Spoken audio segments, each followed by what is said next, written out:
Everyone, welcome back to the Hammers and Dice podcast. My name is Randy, and I'm flying solo today, as you may have noticed. This is going to be formatted a little differently from our usual episodes. There has been some really cool news since our last show. The PDFs for both Militia and Demons of the Ruinstorm have dropped, and we're definitely going to have a lot to say about both of those PDFs in future episodes. But this podcast is specifically going to be about list building. If you've listened to our podcast before, I'm sure you're aware it tends to be a bit more free-flowing. And I've actually scripted this episode to try to be as clear and concise as possible. Since the new edition has been released, it's been pretty apparent that list building is one of the biggest hurdles for both new players and a decent number of more experienced Heresy players as well. It's a pretty big departure from the standardized force organization chart of editions past. And the point of this episode isn't to debate the pros and cons of this. There's been plenty of internet posts devoted to that topic. I'm just going to explain how it works and hopefully make the list building experience a little less mystifying for people. I'll be primarily using Space Marines as an example, as the Heresy is by and large a Space Marine game. However, the same rules apply across all the different factions. The way units are organized in 3.0 is broken down into 15 new battlefield roles. These are most commonly seen as a symbol on the top left side of their unit profile, so it'll be helpful to try and learn the symbols as you go. The first is High Command. These are the highest ranking battlefield commanders, which are praetors typically for Space Marines, tribunes for the Custodes, and a few of the named characters, though not all of them. For instance, the Emperor's Children, Lord Commander Eidolon is High Command, but Lucius and Saltarvitz are Command. In most cases, the High Command unit has a special rule which unlocks an extra reaction point for your army. However, it also will allow your opponent to score the Slay the Warlord secondary objective against you. The next slot is Command. These are the line officers, namely Centurions and Consuls, but I just mentioned also some named characters.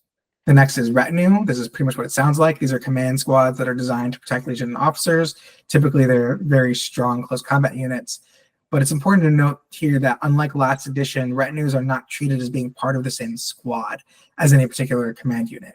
It's a separate unit for the purposes of force organization as well as in-game. So you can choose to have your commander join a retinue unit the same way it would join any other unit in-game, but it's no longer required. The next is Elites. This has the specialist close combat and range units, such as veteran, tactical, and assault squads. But it's important to note that a lot of the units that were considered elites in the last edition are now in different roles. So this would be Dreadnoughts and Terminators and Rapiers. These are all different things now. And speaking of Dreadnoughts, that's the next one. This is called War Engine, and specifically for walkers. So Dreadnoughts, Armigers, I think the Demon Behemoth that just dropped is a War Engine as well. Then there's Troops, which, similar to previous editions, this is the most basic units, and these tend to be the strongest scoring units. These are the Tactical Marines, Despoilers, Breachers, and Assault Marines. Next, there's Support. This seems like it's a little bit of a catch-all for units that didn't kind of fit neatly into the other categories.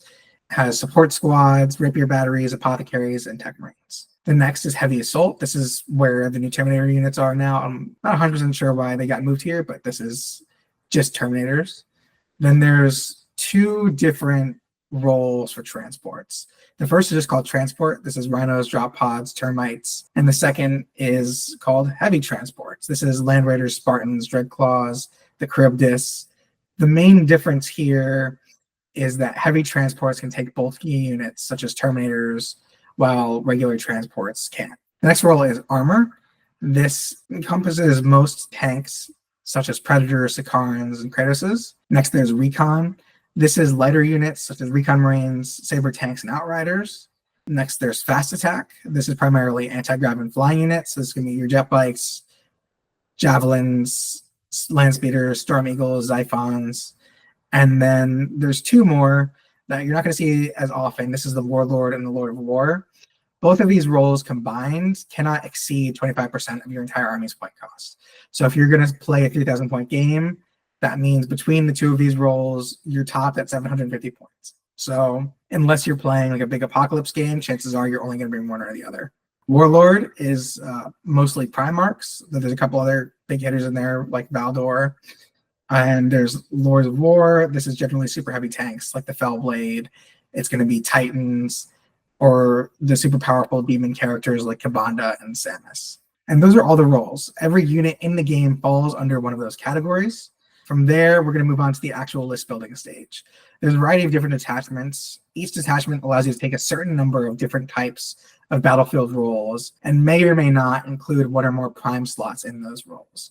We're going to wait till towards the end to get to the prime slots because I don't want to confuse anybody. We're just going to start with how the detachments work and then fill us out with the prime slots at the end. When you're starting your list, the one detachment that you automatically have access to is the Crusade primary detachment. This allows you to take 1 high command, 3 commands, 4 troops, and 4 transports. You're allowed to use any or all of these slots. If you're, for example, going to play a 1,000-point game and you wanted to just take 4 20-man tac squads and 4 rhinos and literally nothing else, you can do that. The tricky part comes if you want to add a larger variety of units to your list, and this is where high command and command slots are vital.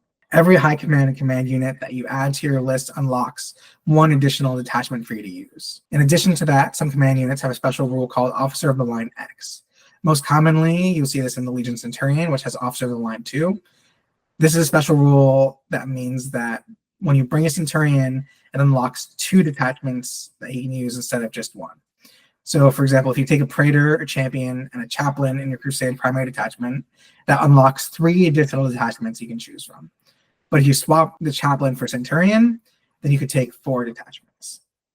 There are a few different detachments you can choose from. The most basic detachments are 7 auxiliary detachments that can be selected any number of times as long as you have enough high command or command units. These are Armored Fist, which opens up 4 additional transport slots and 4 heavy transport slots.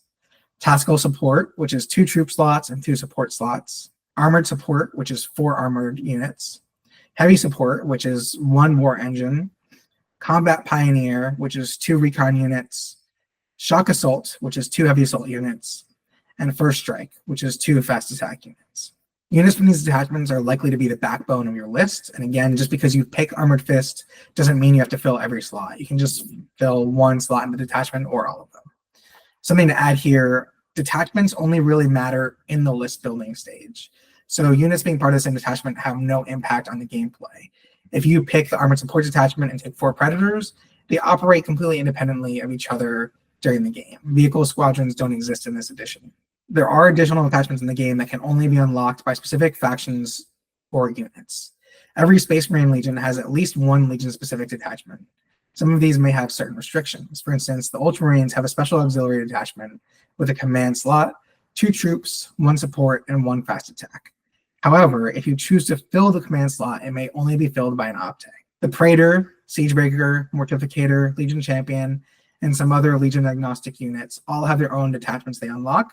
However, only that unit can unlock that specific detachment. For instance, there are 3 Apex detachments that can only be unlocked by a High Command or a Delegatus. If you have a Praetor and a Centurion in your list, you can still only pick 1 Apex detachment. Even though the Centurion unlocks 2 additional detachments, he can only pick from the auxiliary detachments. He can't pick from the Apex.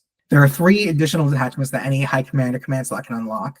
The Warlord detachment, which allows the Warlord, a retinue, and a heavy transport. The Lord of War detachment, which allows 2 Lord of War slots.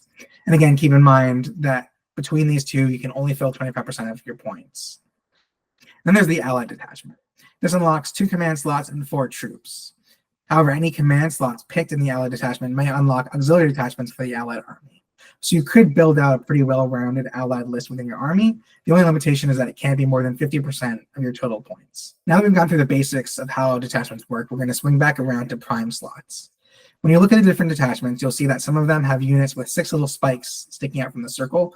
These are prime units. A unit that fills a prime slot can pick a prime trait. Certain factions have prime traits that are specific to that faction. However, there are 5 universal traits. Master Sergeant, which can only be given to a unit that has a model with the Sergeant subtype. The Sergeant then gets upgraded to have the Champion subtype and gains +1 attacks, weapon skill, and leadership. This is interesting because Sergeants can't challenge anymore now. Only units with a Champion and command subtype can. So this is going to allow your Sergeant to be able to accept and issue challenges. Next is Combat Veterans. This gives an entire unit a bonus of +1 to their leadership, cool, intelligence, and willpower. Then there's Paragon of Battle. This can only be chosen by a model with a command subtype, but it gains +1 attack, weapon skill, and ballistic skill. There's Special Assignment. This can only be selected in a command slot. and it allows that command slot to be filled by a high command unit, but they may not select an additional detachment. So if you put your Praetor in a command slot with special assignment, they are not going to be able to pick an Apex attachment. Lastly, there's logistical benefit. This can only be selected once per detachment. It adds one additional force organization slot to the detachment, so long as it's not high command, command, warlord, or lord war. Each of these can be very beneficial in different circumstances. Already, it looks like it's going to be pretty popular for people to select Paragon of Battle for a champion, so that they get bumped up to weapon skill 7 and are pretty gnarly in challenges. I'm not going to go through all the pluses and minuses of these, but for the purposes of list building, logistical benefit can be very important. If you really want to fit a specific unit into your list, be you're maxed out on detachments, or if you want to add a retinue or elite unit, but you don't have a high command, logistical benefit is the way to go. I have a list here that I wrote that I'm going to show as kind of an example of how you can fit different things in your lists. I'm not showing this from a perspective of tactics, just from a perspective of list building. So my high command slot is filled by Lord Commander Eidolon. I have a Tartarus Centurion, a champion with the prime slot Paragon of Battle, and a Forge Lord. Those are my 3 commands. I have 2 troops. They're both assault squads. One of them has logistical benefit, and I've used the logistical benefit to allow me to add a seeker squad into this detachment. And lastly, I've added a Rhino. So because I have Lord Commander Eidolon, that opens up the Apex detachment combat retinue. So I'm able to pick Praetorian Command Squad, and I've given them the prime slot combat veterans and Phoenix Terminators. Next, because I have a Legion champion, that opens up the veteran cadre. So I've used that to add a Land Raider and a Palatine Aquila squad. So this is important here. This is one of the reasons why certain units opening different detachments is really important, because typically you can only get a Land Raider if you get the Armored Fist detachment, but then you have 7 other empty slots that you're wasting just to get 1 Land Raider. And the Palatine Aquila, I basically would have had to add a Delegatus to add this elite unit. So the champion, I'm able to circumvent that and have the Land Raider and the Palatine Aquila together in 1 detachment. And the champion is a pretty great unit by himself as well. And then I have an armored support detachment, which is a Predator Zakaran, a tactical support detachment, which is 2 Rapier batteries. And then I also included an allied detachment of Thousand Suns, which has a chaplain with a jump pack and Paragon of Battle and a tactical squad. So you can see between my different command and high command units here, I have 5 detachments that I'm able to pick from, and I've used all 5. And let's say if this was a larger point game, or I wanted to get rid of some units and add a few extra stuff to my allied Thousand Suns, the chaplain would unlock an additional detachment for my Thousand Suns, so I could add more to them if I wanted to. So those are the basics of list building. Hopefully this made some sense to you guys. Let me know in the comments if you have any additional questions. I think we're going to try to do a few more intro videos. I really want to do like a basics of gameplay video sometime in the near future. So like, comment, subscribe, let us know what you guys think, and we'll see you on the next one. Have a good one.